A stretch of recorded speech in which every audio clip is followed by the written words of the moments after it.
The head of the U.S. intelligence community discussed Russia's treaty violation in more detail than ever before. Beginning in 2014, the U.S. State Department has noted repeatedly in its annual arms control compliance report that it had assessed that Russia was in violation of its commitments under the 1987 Intermediate Range Nuclear Forces Treaty. Earlier this year, the Trump administration made clear that it would soon be withdrawing from the treaty. Background on what the INF Treaty does is available here. While the United States has yet to give its formal withdrawal notice, there appears to be no real prospect of saving the INF Treaty.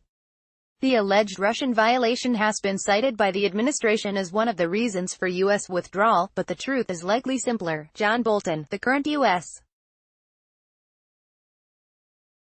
National Security Advisor, hasn't seen an arms control agreement that he likes and has been a driver behind the withdrawal process. For the last 4 years, while the fact of the United States' claim of a Russian violation has been public, the precise nature of Russia's violation wasn't known. All Washington made clear was that Russia had developed, tested, and deployed a new ground-launched cruise missile with a range capability in the range banned by the treaty, 500 to 5,500 kilometers.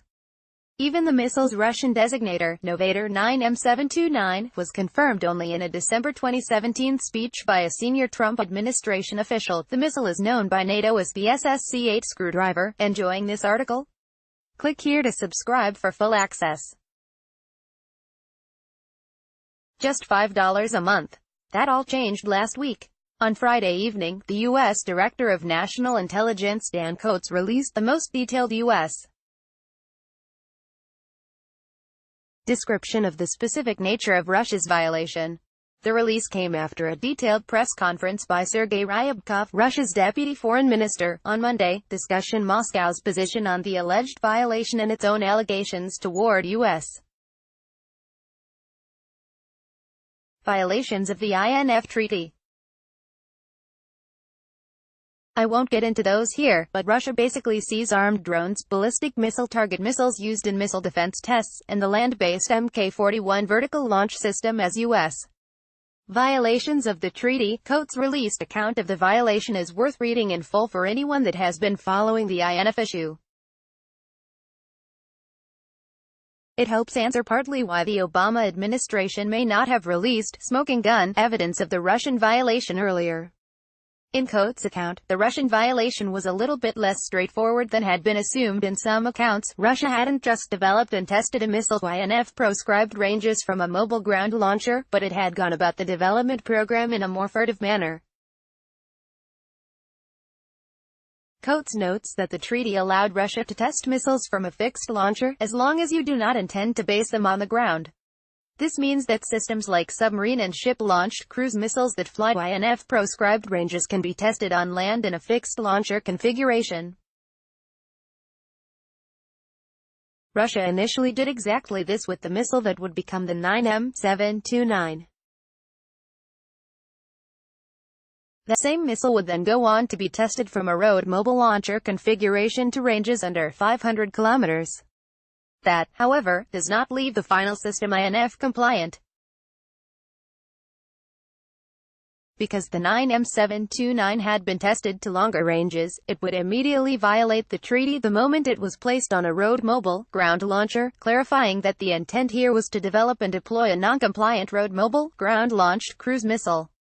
Here's Coats' full account. While the INF Treaty bans all ground-based missile systems within the prohibited range, it allows you to test missiles from a fixed launcher as long as you do not intend to base them on the ground. For example, basing missiles on ship or aircraft. Aware of this treaty provision, Russia initially flight tested the 9M729, a ground-based missile, to distances well over 500 km from a fixed launcher. Russia then tested the same missile at ranges below 500 km from a mobile launcher. By putting the two types of tests together, Russia was able to develop a missile that flies to the intermediate ranges prohibited by the INF Treaty and launches from a ground mobile platform. Russia probably assumed parallel development, tested from the same site, and deployment of other cruise missiles that are not prohibited by the INF treaty would provide sufficient cover for its INF violation. The sources and methods associated with the United States assertions are probably the reason we didn't see a publicized narrative around the violation during the Obama years. Technically, Russia never tested a road-mobile, ground-launched cruise missile INF proscribed ranges and likely imagined there would be sufficient plausible deniability by testing the missile from the static configuration.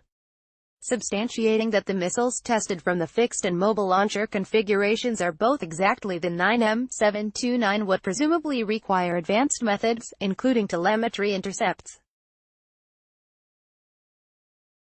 The United States has reportedly shared some of this intelligence now with its European allies to help make the case in favor of the Russian violation. Per Ryabkov's statement on Monday, Russia has not seen definitive evidence of the violation. As far as Moscow is concerned, there is no violation still. All of this helps resolve the curiosity behind the Russian violation itself, but present political realities suggest that Washington and Moscow won't be convening the treaty's Special Verification Commission to resolve the matter of the violation anytime soon.